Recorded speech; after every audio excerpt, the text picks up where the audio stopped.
So, hello guys, good morning. Welcome back to my YouTube channel. This is Autoboyson. So, mayroon tayong i-repair dito na air compressor sa aircon. Ang issue nito guys ay ayaw mag-engage ng magnetic clutch. So, check natin kung anong nangyari dahil ayaw mag-engage. So, baka may open wire. Tapos kung sunog, i-rewind natin. Kung putol, dudugtungin natin. At kung wala tayong makitang tawag dyan, wala tayong makitang pyesa, papalitan natin ng bago. So ngayon, visual check natin. So dito yung bearing, okay naman yung bearing nito so far. Wala namang angin ito kasi pinalitan nga ito ng bearing nung dating repair. So dito visual checking, so kita natin na yung loob nito sa gilid ay sumasabit. So before yan, yung mga dating repair yan, so napalitan na natin yan. So ngayon check natin dito visual check. So medyo pudpud na yung ano nya dito, pudpud na, wala na yung lining niya na nakaumbok. So pudpud na siya, ano, pudpud na. So wala na siyang lining nung nakaumbok na lining. Yan, pudpud na. Dito naman sa clutch plate, ganun rin. So wala na siyang nakaumbok. Ano, wala nang nakaumbok. Tapos dito wala na rin. So flat na siya. Dito flat na rin. So ngayon dito naman tayo sa magnetic coil. So tatanggalin natin ito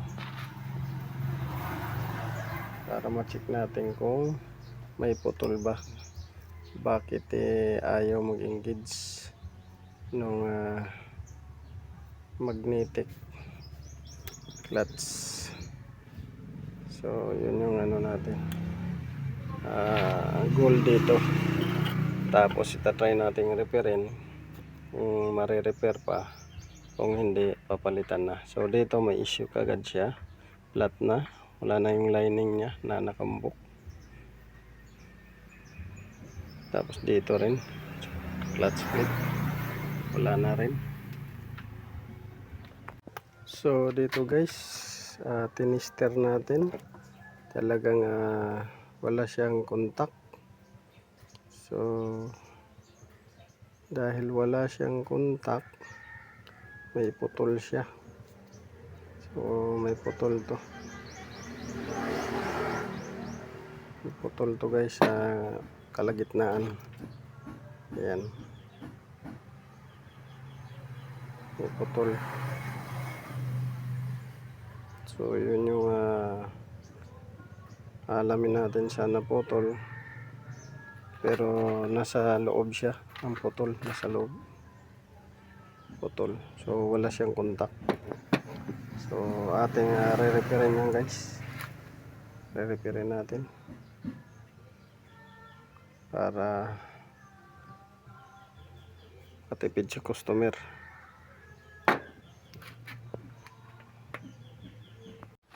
So ito guys, so galing tayo naghanap sa bayan ng magnetic copper wire, pero wala tayong mahanap. Tapos nagtanong din ako kung magkano yung magnetic copper wire. Mahal, ang 1 kilo ay 1.5 yung 1 kilo.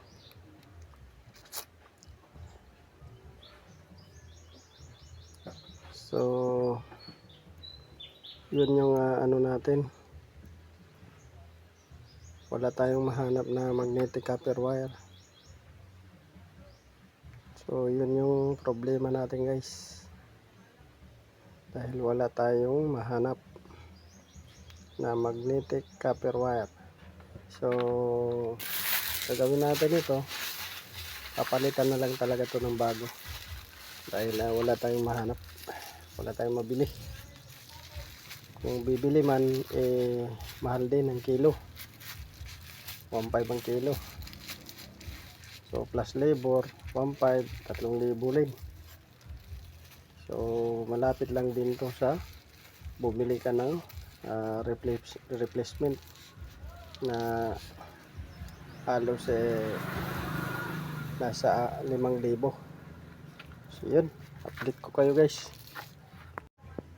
So share ko pala guys kung bakit nasisira yung magnetic clutch, sa dahilan na minsan yung lifespan ng magnetic coil or magnetic clutch ay nag-end na. So yun, lifespan niya hanggang dyan lang. So ito mayroon na tong mga 20 years daw.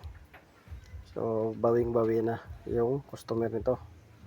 Tapos ngayon, pangalawa, ang dahilan kung bakit nasusunog to, yung hindi nagka-cut off, laging naka-engage. So yung hindi nagka-cut off, laging naka-engage, minsan na overcharge, minsan naman undercharge ang dahilan. Minsan naman yung pressure switch ang dahilan. So yan kung bakit nasisira siya.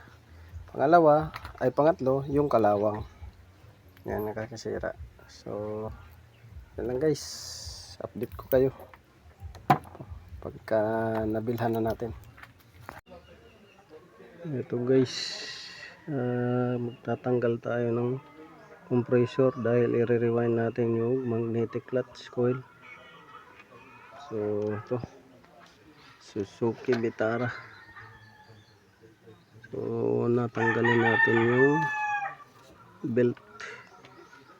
Sunod, tanggalin natin yung hose, ito nakaharang dyan.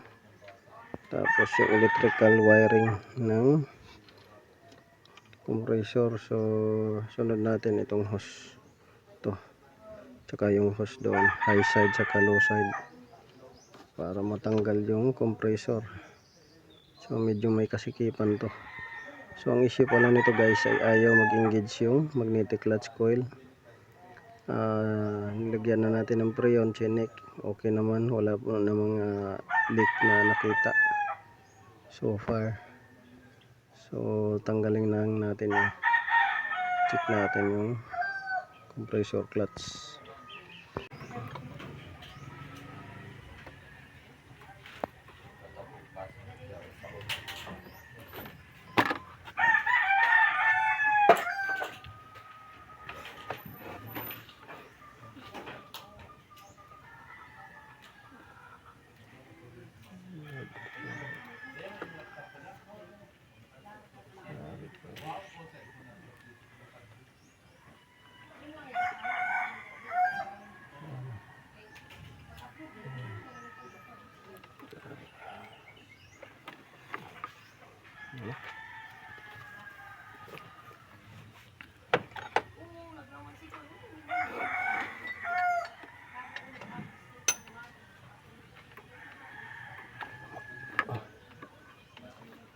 Okay.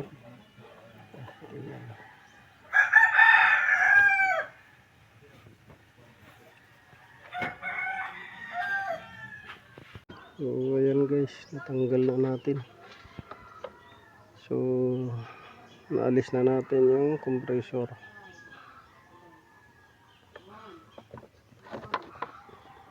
So ito, tinanggal natin yung hose na to para makalusot yung compressor.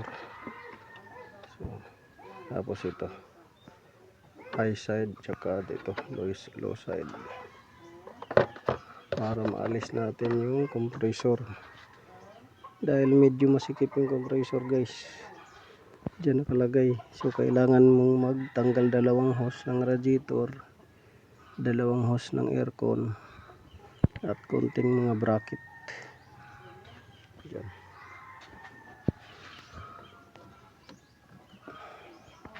So, tapos na tayo pagtanggal. So, pakita ko sa inyo yung compressor na ating tinanggal.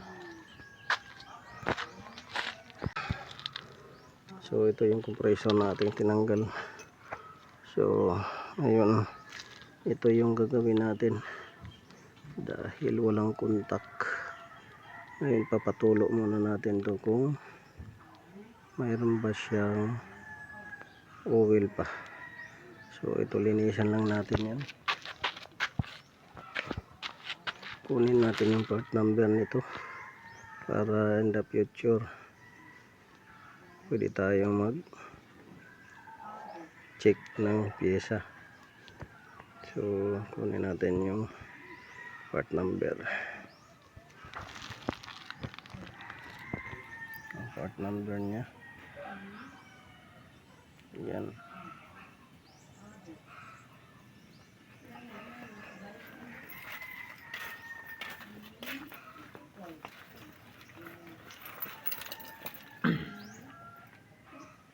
Natin ang black oil ba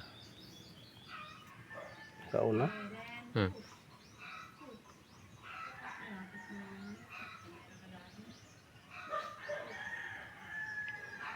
Ito dito, tuloy natin.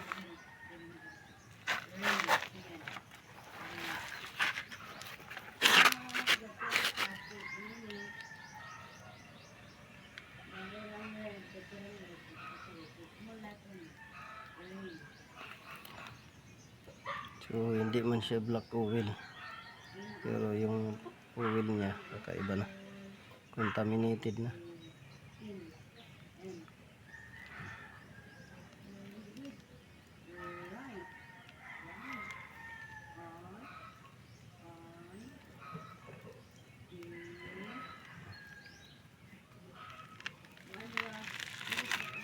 Ayun.